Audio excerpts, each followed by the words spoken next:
Sir gym ಮಾಡ್ಬೇಕಾದ್ರೆ ಉಸಿರು ಎಳ್ಕೊಳ್ಬೇಕಾದ್ರೆ ಬೇಗ ಬೇಗ ಬರುವಂತದ್ದು ಉಸಿರು ಏರಿಳಿತ ಆಗುವಂತದ್ದು ಇರುತ್ತೆ. ಆ ಟೈಮ್ ನಲ್ಲಿ ಹೇಗೆ ನಿಗಾ ವಹಿಸ್ಬೇಕು ನಾವು? ಓಕೆ, ವರ್ಕೌಟ್ ಮಾಡ್ಬೇಕಾದ್ರೆ ನಿಮ್ಮ ವರ್ಕೌಟ್ ಎಷ್ಟು ಇಂಪಾರ್ಟೆಂಟು, ಬ್ರೀದಿಂಗ್ ಕಲಿಯೋದು ಅಷ್ಟೇ ಇಂಪಾರ್ಟೆಂಟು. ವರ್ಕೌಟ್ ಅಲ್ಲಿ ಎರಡು ಬೇರೆ ಬೇರೆ ರೀತಿ ಇದೆ. ಎಕ್ಸಾಂಪಲ್, ನೀವು ಥ್ರೆಡ್ ಮಿಲ್ ಅಲ್ಲಿ ಕಾರ್ಡಿಯೋ ಮಾಡ್ತಾ ಇದ್ರೆ ನಿಮ್ಮ ವರ್ಕೌಟ್ ನ ಸ್ಮೂತ್ ಇಟ್ಕೋಬೇಕು.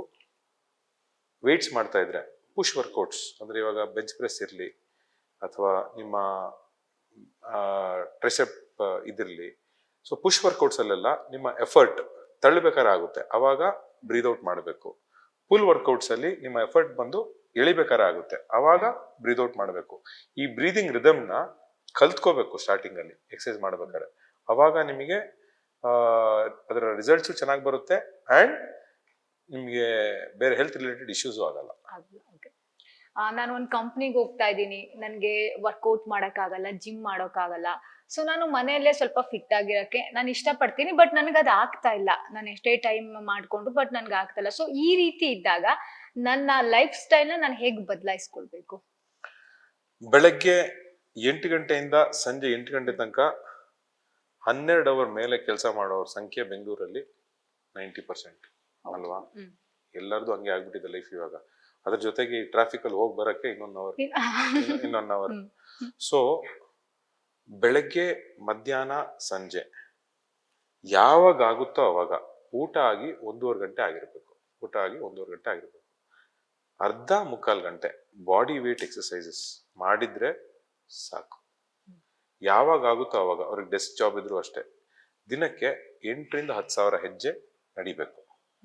ಆದಷ್ಟು ಹೆಲ್ದಿಯರ್ ಆಪ್ಷನ್ಸ್ ಮನೇಲೆ ಚೂಸ್ ಮಾಡ್ಕೊಂಡು ತಿನ್ಬೇಕು. ಇಷ್ಟನ್ನ ಫಾಲೋ ಮಾಡಿದ್ರೆ ಆಟೋಮೆಟಿಕ್ ಆಗಿ ಅವ್ರ ಲೈಫ್ ಸ್ಟೈಲ್ ಬದಲಾವಣೆ ಆಗುತ್ತೆ, ಹೆಲ್ದಿ ಸಹ ಆಗ್ತಾರೆ. ಸರ್, ಇತ್ತೀಚೆಗೆ ಈ ಒಂದು ಯೂತ್ಸ್ಗೆ ಜಿಮ್ ಅನ್ನೋದು ಒಂದು ಟ್ರೆಂಡ್ ಆಗ್ಬಿಟ್ಟಿದೆ. ಅದೇ ರೀತಿ ಕೆಲವೊಬ್ರು ಜಿಮ್ಮಿಗೆ ಹೋಗೋದು ಒಂದು ಶೋಕೆ ಅಂತಾನೆ ಹೇಳ್ಬೋದು, ಯೂತ್ಸ್ಗೆ ಜಾಸ್ತಿ ಆಗೋಗ್ಬಿಟ್ಟಿದೆ.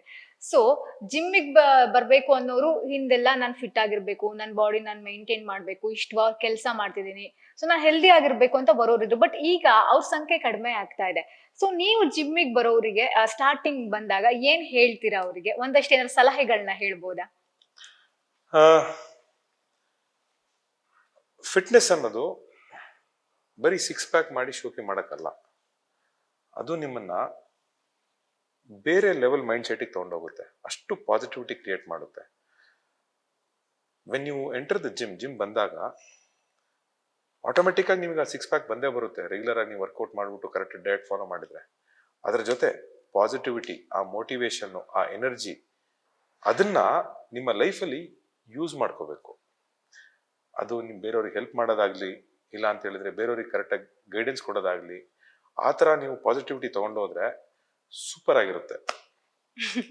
ಚೆನ್ನಾಗಿ ಹೇಳಿದ್ರಿ ಸರ್. ಇವಾಗ ಕೊನೆಯದಾಗಿ ನಮ್ ದೇಹಕ್ಕೆ ಈ ವ್ಯಾಯಾಮ ಅನ್ನೋದು ಎಷ್ಟು ಮುಖ್ಯ?